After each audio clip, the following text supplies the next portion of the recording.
Fluid resistance. This is unit 4. Okay, well, what is fluid resistance?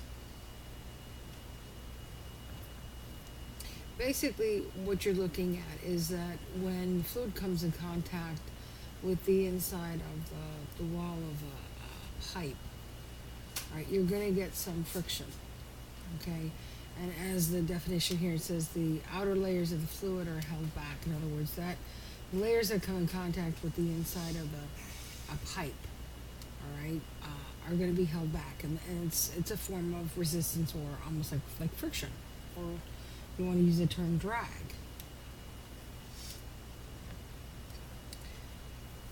Okay, fluid resistance. What does it affect? It affects your fluid rate. Remember, we talked about that before. That was the letter Q, and we had volume flow rate, and we had mass flow rate. And then also pressure drops along the pipe. In other words, the longer the pipe is, what happens is that the pressure is going to drop. Okay, so that's what they're referring to there. So if you had a really long garden hose, your pressure wouldn't be as much as if it were half the length. Okay, so our fluid resistance is going to be equal to the pressure drop divided by the flow rate. Okay, so our fluid resistance, our R is going to be resistance, F is going to be fluid. Pressure drop, you've seen this before, it's delta, or means change, and P is pressure. And your flow rate, we're talking about volume flow rate here, so that's going to be your Q with the V to show you that's volume. Pressure is still PSI. Your flow rate's going to be gallons per minute, so it's this divided by this, so it's going to be PSI divided by gallons per minute. And your SI, it's newtons per square meter. And your flow rate is going to be liters per minute. Now remember, your time can change. It can be seconds as well, or even hours, depending on what you're doing. All right, so you're going to take this divided by that. So it's going to be newtons per square meter over liters per minute. Okay, some of the factors affecting fluid resistance. I had talked about this before. The area, in other words, how big is the pipe? And then the length of pipe. Okay, the type of fluid, that would be like the viscosity. For example, syrup, all right, is more viscous or thicker than if you're dealing with, let's say, water. And then the inside surface finish of the pipes, I'm sure you've heard of hard water. All right, if you have hard water, you have what's called boiler scale. There are deposits that leave the inside of the pipe lumpy and bumpy, and they give it more resistance. Okay, what is the fluid resistance of a pipe? The pipe has a pressure change of 25 psi and a flow rate of 1,000 gallons per minute. And we know that the fluid resistance equation is pressure drop divided by flow rate. Okay, and here's our equation here. So our change of pressure is 25 psi, so that's going to be where the delta P is.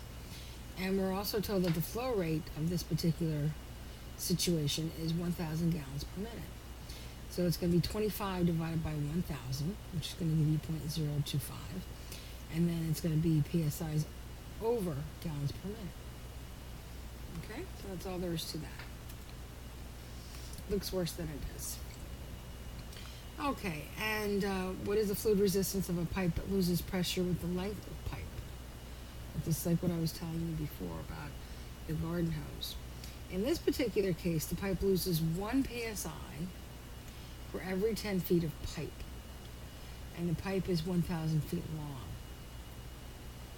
Okay, so the first question would be, all right, well, how much PSI does it actually lose? Okay, well, if you have 10 feet, all right, every 10 feet you're losing 1 PSI. 10 goes into 1,100 times, all right, and 100 times 1 is going to give you 100 PSI. That's what they did right here in this one here. They just made it a ratio, 1 PSI per 10 feet. Okay, so that would be like multiplying by 1 because those you're saying that those things are equal. So multiply those together and you get 100 psi, just like we just did. All right, but we didn't use an equation, we just kind of did it as a thought process. All right, and then the other part says, well, the original pressure was 150 psi, and then at the end of the other end of the pipe, it's 100 psi. So what is the change in pressure? Well, it's 50 psi. So if you want to figure out your fluid resistance, it's going to be your 50 psi. Divide that, all right, by the 200 gallons per minute. I guess we don't have an answer for that, but 50 divided by 200, all right, and your answer is going to be what? It's going to be psi over gallons per minute. So what? 1/4 or 0.25 psi over gallons per minute. All right, that's all there really is to it. You're applying old stuff that you knew with some new things that you learned. All right, so that is what fluid resistance is in Unit 3. All right, well, that's the end of that. Have a good week.